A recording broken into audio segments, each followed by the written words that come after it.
Today I'm going to be doing a full review of the Sabine Wren Force FX Elite Lightsaber. How does it feel? How does it sound? And did Hasbro make any improvements? And while we're at it, why don't we just compare it to a Neopixel version and talk about what you get for your money? Don't go anywhere, guys.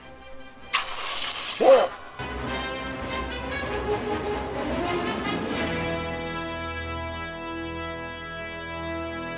Hey, welcome guys. Thank you as always for clicking on my video. This is Finding the Force, where I cover everything Star Wars. Let's be honest, I mean mostly lightsabers. Force effects! Please click the subscribe button if you haven't already, and a little like goes a long way. Thanks a lot, guys. It is time for another lightsaber review of the Force FX Elite series, which has been long awaited. Some of these models have kind of been slipping past you guys, just getting dropped randomly. But I am holding here the newest addition to the Force FX Elite family, the Sabine Wren, which we saw in the live-action Ahsoka series on Disney+. And I thought, what the heck? Let's compare it to a Neopixel version, and let's talk about if you might want to save some money or splurge for the higher-end model. Let's take a quick look at the super sleek packaging, as always, from Hasbro, Sabine Wren. Bam! Very dramatic shadowing down here on the box. Flip it around. It does come with a stand, which I don't even feel like unpacking. We know what the stand looks like.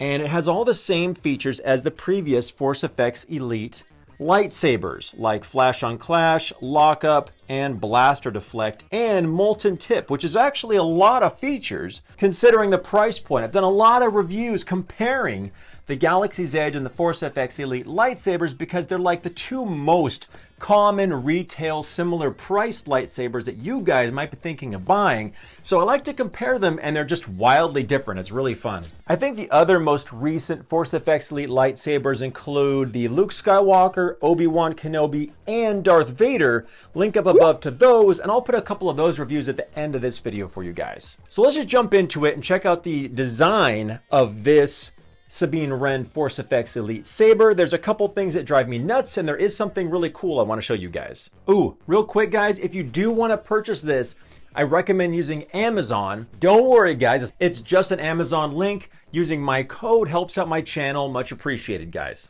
This is still going strong, the Force FX Elite on Amazon for $270.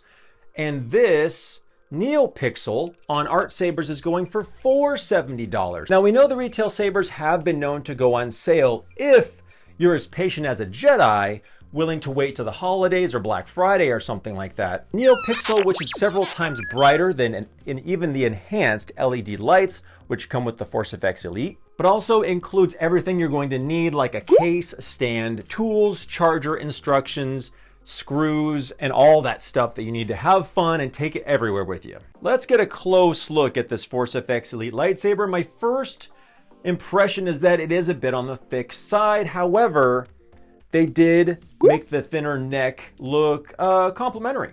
Doesn't look half bad. So let's start down here at the pommel. That's always like the Finding the Force way.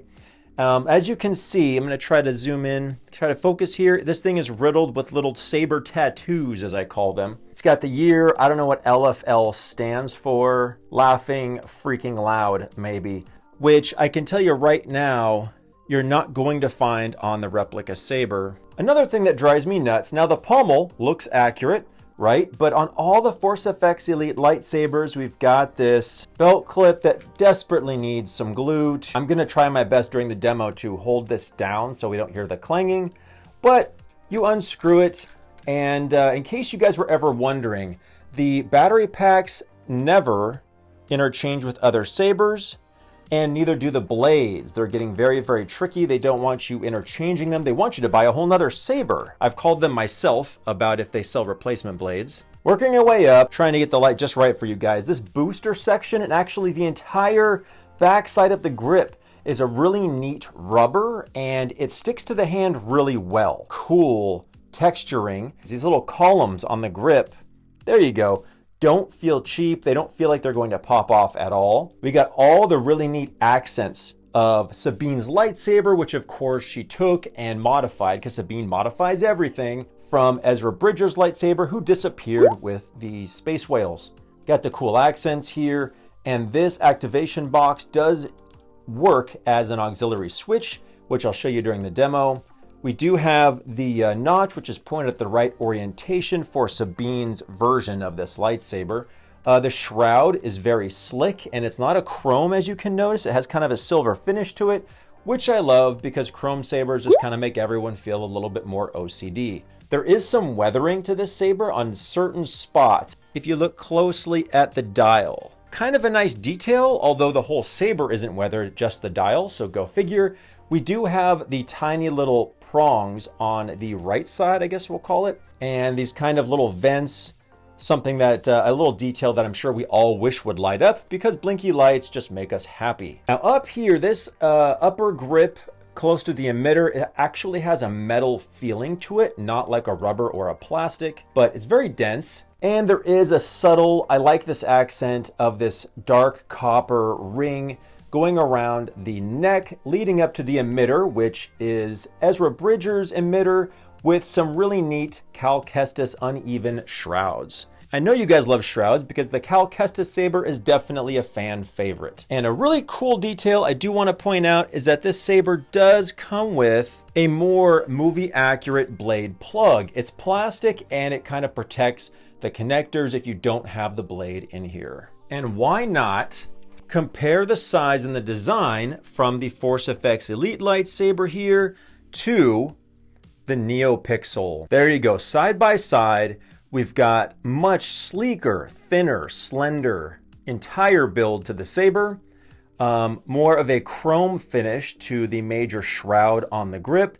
Bright red dial. This is a Neopixel with a Xenopixel soundboard from one of my favorite companies I've been working with for years now, Artsabers. This Sabine Wren lightsaber does have two options on their website. There's a weathered version and this clean chrome version. I'll put a link to both of those down in the description in case you guys want to check it out. I'll also have a discount code which takes even more off of the price of this lightsaber, which could be delivered to you within under 2 weeks. So much fun to wield, fully Neopixel, and having a Xenopixel soundboard means you can connect to it using the app on your phone. But check out the emitters, very similar shape and design.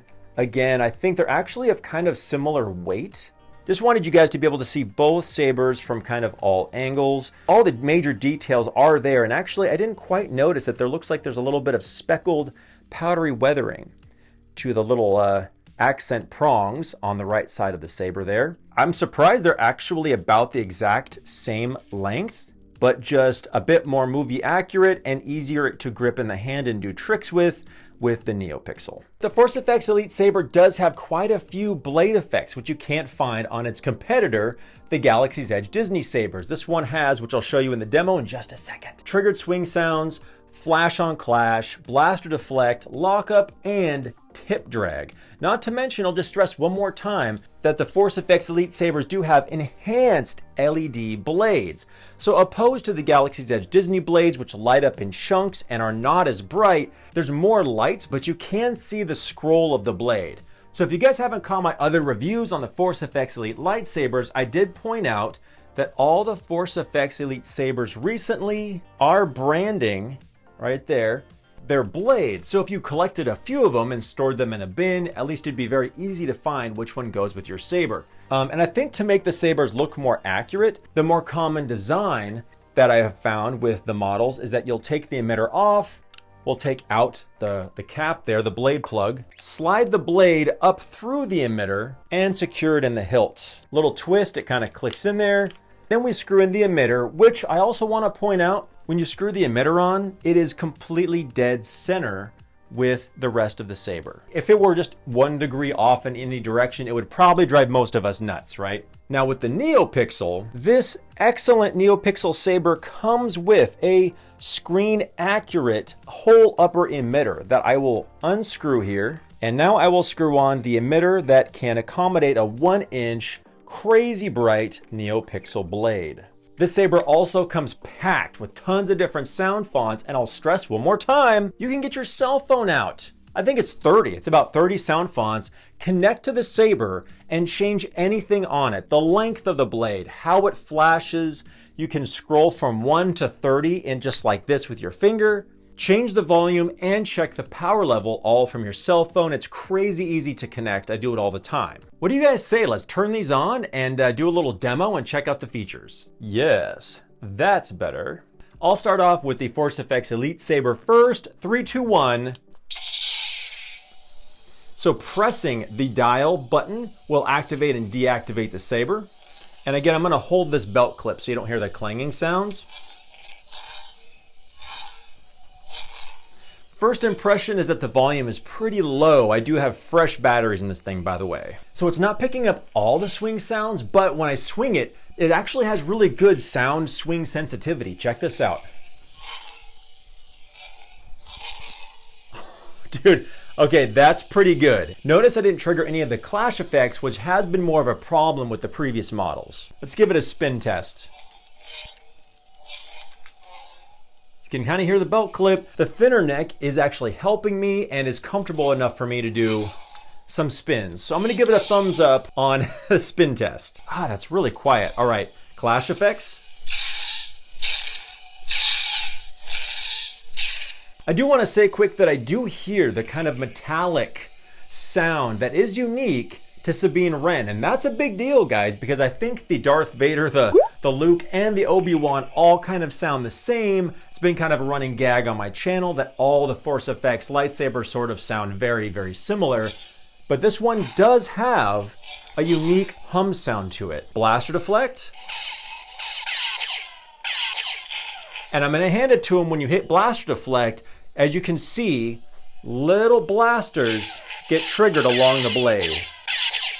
Just a refresher, guys, if the blade is pointing up and you hold the auxiliary button down, you get lockup.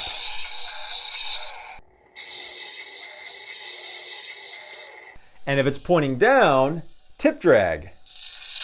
Bam!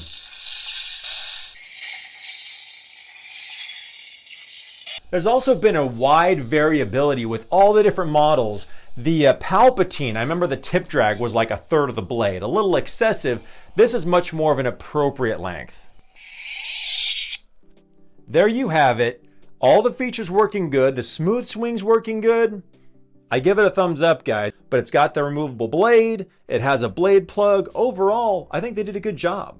I'll turn it back on here, guys, to show you the comparison between the Force FX Elite Lightsaber Lights and Neopixel. I went ahead and put on the Ezra Bridger sound font from Kyberphonic onto the Sabine Wren lightsaber. Ooh, Neopixel. Smooth swing.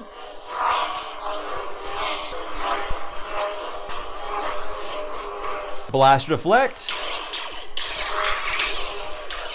Flash on clash. Lock up. Yeah. Woo! Force effects. Oh, that looked really cool, guys.